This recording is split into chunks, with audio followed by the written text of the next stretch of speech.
বিশ্বনবীর হাদিস শুনলেন উম্মে সালামা রাদিয়াল্লাহু তাআলা আনহা। ওনার স্বামী হলো আবু সালামা। মজার ঘটনা খেয়াল করে শুনেন আমার প্রিয় কলিজার টুকরা ভাইয়েরা, কানগুলো খরগোশের কানের মতো খাড়া করে আমার দিকে তাকান।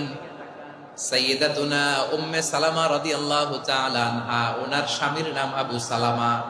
শ্রেষ্ঠ দম্পতি, শ্রেষ্ঠ ফ্যামিলি। প্রথমে হিজরত করেছিলেন হাবাসায়, পরে হিজরত করেছেন মদিনায়। উহুদ যুদ্ধের পরে ওনার স্বামী আবু সালামা ইন্তেকাল করলো, শহীদ হলো। সুবহানাল্লাহ পড়েন। যখন আবু সালামা ইন্তেকাল করলো, উম্মে সালামা রাদিয়াল্লাহু তাআলা আনহা কেঁদে কেঁদে হয়রান। আর নবীর শিখানো বাণী অনুযায়ী তিনি বারবার পড়ছিলেন ইন্না লিল্লাহ। কি পড়ছিলেন? মুই কই যামু, কি হরমু, এগুলো বলে নাই। কি বলছে? ইন্না লিল্লাহ। যেহেতু বিশ্বনবী বলেছেন কেউ যদি বিপদের প্রথম ধাক্কায় পড়ে ইন্না লিল্লাহি ওয়া ইন্না ইলাইহি রাজিউন, আল্লাহুম্মা আজুরনি ফি মুসিবাতি ওয়া আখলুফ লি খায়রাম মিনহা, তাহলে এই বিপদে যে সে যা হারালো তার চেয়ে শ্রেষ্ঠ কিছু দিয়ে আল্লাহ তার বদল দিয়ে দিবে। এই হাদিস শুনে উম্মে সালামা রাদিয়াল্লাহু তাআলা আনহা ওনার প্রাণ প্রিয় স্বামী আবু সালামার ইন্তেকালের পরে চোখের পানি ছাড়ে আর পড়ে ইন্না লিল্লাহি ওয়া ইন্না ইলাইহি রাজিউন, আল্লাহুম্মা আজুরনি ফি মুসিবাতি ওয়া আখলুফ লি খায়রাম মিনহা। বারবার এই দোয়া পড়ে চোখের পানি ছাড়ে, এই দোয়া পড়ে চোখের পানি ছাড়ে। আর মনে মনে বলে আবু সালামার মতো ভালো মানুষ মদিনাতে নাই, আবু সালামার চেয়েও ভালো মানুষ মদিনাতে নাই।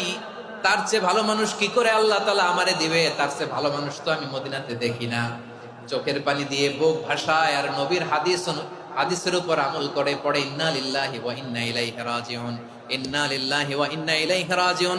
পড়তে পড়তে চোখের পানি ছাড়ে আর চিন্তা করে বিশ্বনবী বললেন এই দোয়া পড়লে যেটা হারালাম তার চেয়ে ভালো কিছু দিয়ে আল্লাহ পুরস্কার দেয়। আবু সালামার চেয়ে ভালো মানুষ মদিনার মধ্যে আর কে হতে পারে? কি আজীব তামাশা, কি অবাক করা ঘটনা। কিছুদিন পরে দেখা গেল সাইয়্যিদুল মুরসালিন রাহমাতাল লিল আলামিন স্বয়ং বিশ্ব নবী উম্মে সালামাকে বিয়ের প্রস্তাব পাঠিয়েছে।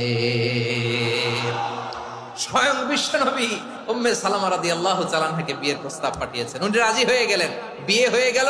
উনি হয়ে গেলেন উম্মুল মুমিনিন, আমাদের মা, পুরো মুসলিম উম্মার মা। চিৎকার করে বলেন আল্লাহু আকবার।